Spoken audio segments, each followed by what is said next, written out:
चंद्रशेखर आजाद मुस्लिम समाज के समर्थन में उतर गए हैं। यानी पटना के गर्दनी बाग में वक्फ बिल के खिलाफ एक विशाल धरना प्रदर्शन हो रहा है, जिसमें चंद्रशेखर आजाद भी शामिल हुए हैं। देखिए, भीम आर्मी और आजाद समाज पार्टी के तमाम कार्यकर्ता भी बिहार के कोने कोने से वक्फ बिल के खिलाफ पहुंचे हैं। चंद्रशेखर आजाद जी भी पहुंचे हैं, आजाद समाज पार्टी भीम आर्मी के तमाम कार्यकर्ता पहुंच गए हैं। मुस्लिम संविधान ने हर धर्म को धार्मिक आजादी दी।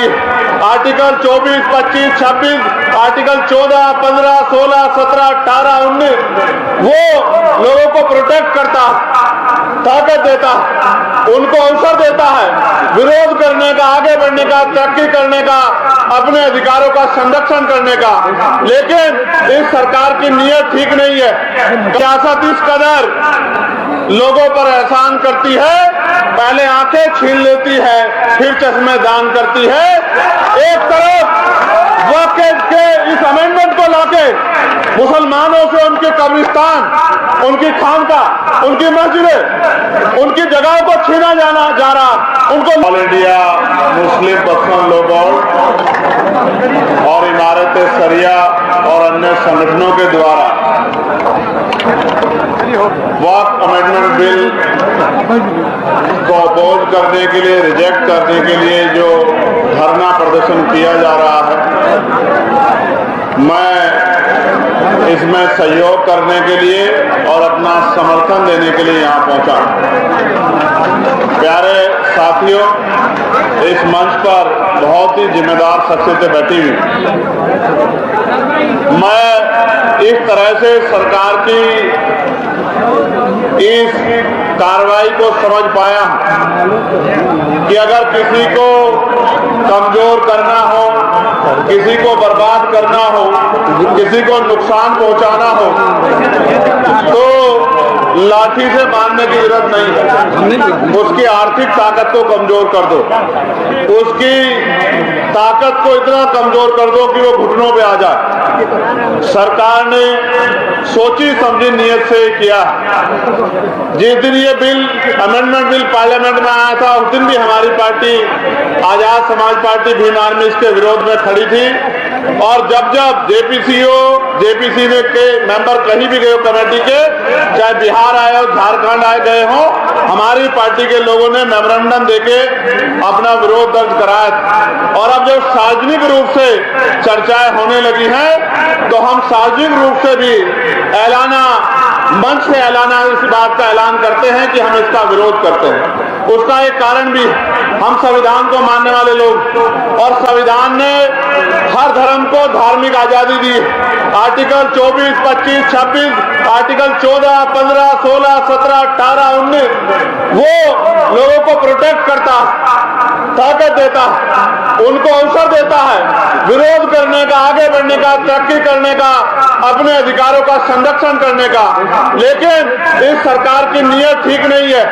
कल मुझसे कोई पत्रकार ये कह रहा था कि मोदी जी ने सौगात दी है, ईद पे किट दे रहे हैं। तो मैंने उनसे कहा, सियासत इस कदर लोगों पर एहसान करती है, पहले आंखें छीन लेती है, फिर चश्मे दान करती है।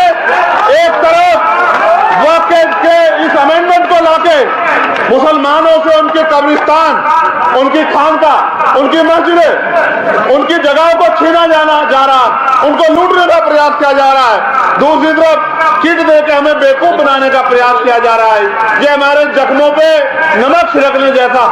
हम इनकी बातों में नहीं आएंगे। हमें संविधान ने प्रोटेक्शन का अधिकार दिया है, प्रोटेस्ट का अधिकार दिया है। हम अपने आप को प्रोटेक्ट भी करेंगे और हम बड़े से बड़े धरना प्रदर्शन करके इस सरकार को चैलेंज भी करने का काम करेंगे। और मैं बहुत जिम्मेदारी से कह रहा हूं, बहुत जिम्मेदारी से कह रहा हूं, एक बार जीवन मिलता है, बार बार नहीं मिलता। जीवन इसलिए याद रखा जाता है कि आपने क्या किया।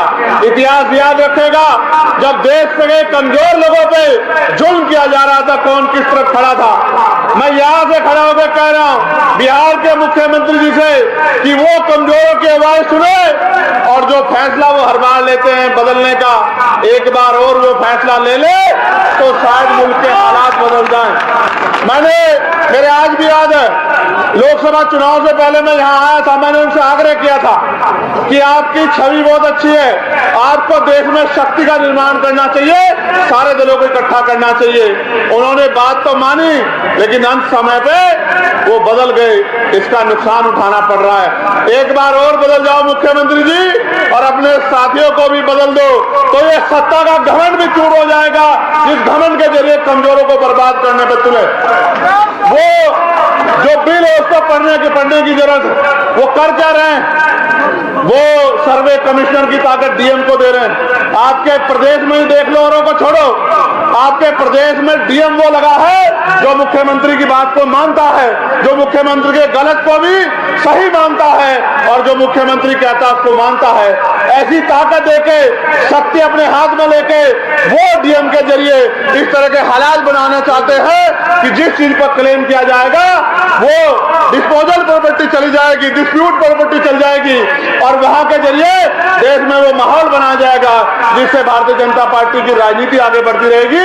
ये एक सोची समझी साजिश है। तो मैं अपनी बात को खत्म करते हुए मैं एक इशारा करता हूं, बुद्धिस्ट लोग हमारे बैठे हैं, जब एक जगह पे दो संस्कृतियों का मिश्रण होगा, तो जैसे बोध गया में हुआ, इसी तरह जिस तरह से आपने यहाँ कहा कि हम दूसरे धर्म के लोगों को यहाँ वक्त में जो है जिम्मेदार बनाएंगे, तो इसी तरह का डिस्प्यूट खड़ा हो जाएगा, जिस तरह का डिस्प्यूट यहाँ बोध गया में खड़ा है, और हमारे लोग उसको झेल रहे हैं। मैं बहुत जिम्मेदारी से कह रहा हूं कि जब तक ना बदले जालिम हुकूमत का मिजाज, एहतजाज एहतजाज और एहतजाज हमारा जारी रहेगा, और हुकूमत कान खोल के सुने, हम कमजोर नहीं है, संविधान के जरिए अपनी लड़ाई लड़ेंगे। मैं ऐलान करके कहता हूं, हर जगह पे आपके साथ खड़े हैं, और जब तक सरकार झुक नहीं जाती, जब तक वो अपनी इस गलत सोच को वापस नहीं लेती, आपके साथ खड़े रहेंगे। मैं इमारत सरिये का बहुत शुक्रिया अदा करूंगा, समय समय पे उनकी गाइडेंस हमें मिलती रहती है। मैं उनके लिए, उस पूरी मूवमेंट की तरक्की के लिए भी और उनके लिए भी अच्छी सेहत की प्रार्थना करूंगा। बहुत बहुत धन्यवाद। जय भीम, जय भारत, जय संविधान। आदाब, नमस्कार।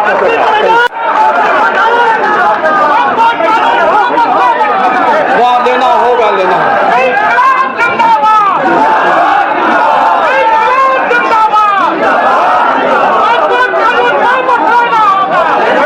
बहुत बहुत धन्यवाद संचालक महोदय। जा रहा है, और जोहर की नमाज का 1 बज चुके हैं, 1:15। इंशाअल्लाह जोहर की नमाज कज़ा नहीं होगी, वक्त में हम लोग अदा करेंगे। चंद हज़रात का इज़हार ख्याल बहुत ज़रूरी है।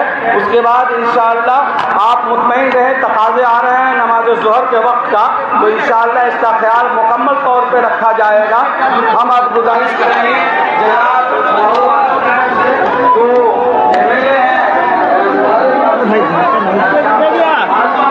चलिए पार करिए थोड़ा। और 1 से 1.5 मिनट में अपने आप इरादे का इज़हार करना। जनाब भाई मारू वाले हमारे मुअज़्ज़ज़ रुकने असेंबली बिहार, भीम लिखा हुआ है।